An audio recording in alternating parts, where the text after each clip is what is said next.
Here we are at Riegelman's, and we're going to demonstrate on how to make pies.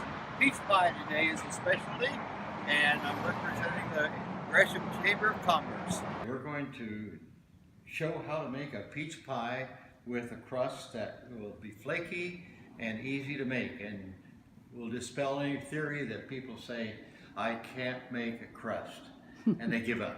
And I've got 8 cups of peaches here, and I've got sugar, about a half a cup of sugar, and a couple tablespoons of flour, and I've got just about 1/8 of a teaspoon of almond flavoring.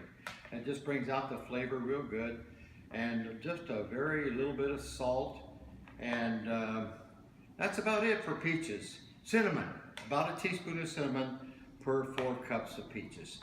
But this is ready to go in the pie as we make the fresh peach pie. Today we're going to make two crusted pies, so I have a recipe for that. And first of all, we need 3 cups of flour. And I'm spilling a little bit because I need flour on the table anyway to make a crust. So don't be alarmed if you see a little flour on the table here. And then a little secret for the Crisco.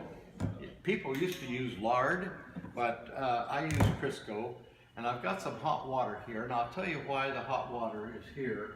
The reason I use hot water in the measuring cup is because it's easier to get the Crisco out of the cup into the pie, into the flour. So I'm going to use about 1 1/3 cups of Crisco. And by the way, before I ever started, I washed my hands, which is very important.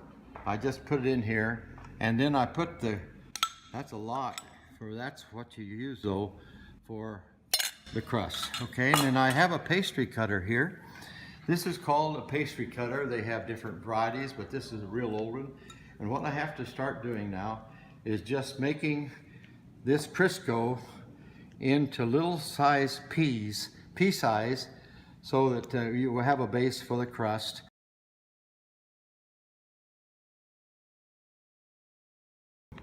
Now you can use 2 knives if you don't have a pastry cutter, but if you make many pies, I would advise you to, this is very simple, just to get a pastry cutter.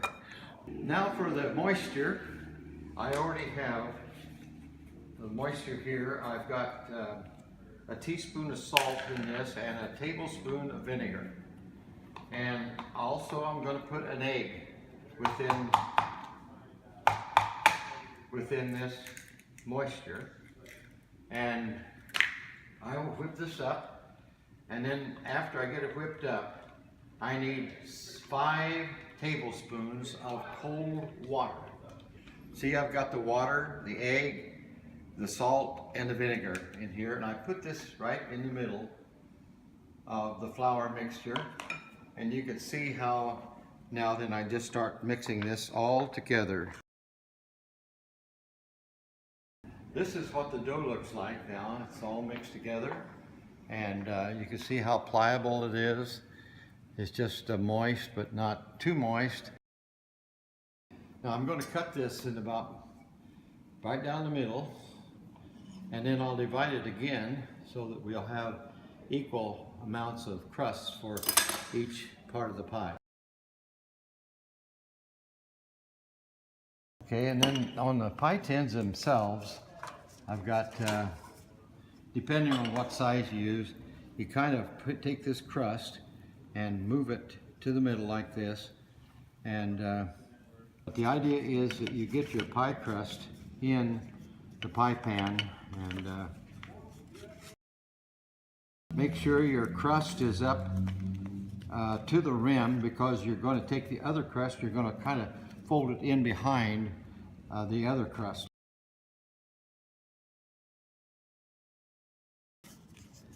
How many peach pies have you made in one setting?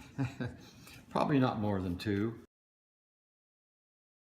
Okay, now we have 2 crusts ready for the peaches. All right, now what I'm going to do is start putting these fresh peaches in Oh, that looks good. And if you could smell it, that almond flavoring really, really sets it off. In case it boils over, I have a cookie sheet that I put these on. So in case it does boil over, you don't have to clean the oven afterwards. Now we'll just put a little of the juice on here. And this is the thickening. And I like to put about 3 pats of butter on top of the pie before I put the crust on. And put it on here like that. And now then we're ready for the upper crust. Okay, I've got the other crust. Now it's very important to make little steam things so that the steam can come out of the pie as it's baking. So again, about halfway, and then you put this over the pie, and then you try to tuck it under. The steam will come out the holes here, in other words. And here's the secret about how you make the dimples in the crust. And then there is the pie ready to go in the oven. I put this on a cookie sheet so in case it boils over, it doesn't get the oven all dirty. So I'm going to put these in the oven here at Riegelman's, and I'm not using convection, I'm just using regular baking, and it's going to be for 40 minutes. We've baked the pies now, and I'm ready to take them out of the oven. And here, ooh, it's hot. Woo, woo, woo. Okay, woo, it's hot. Pie for everyone. Yes, thank you.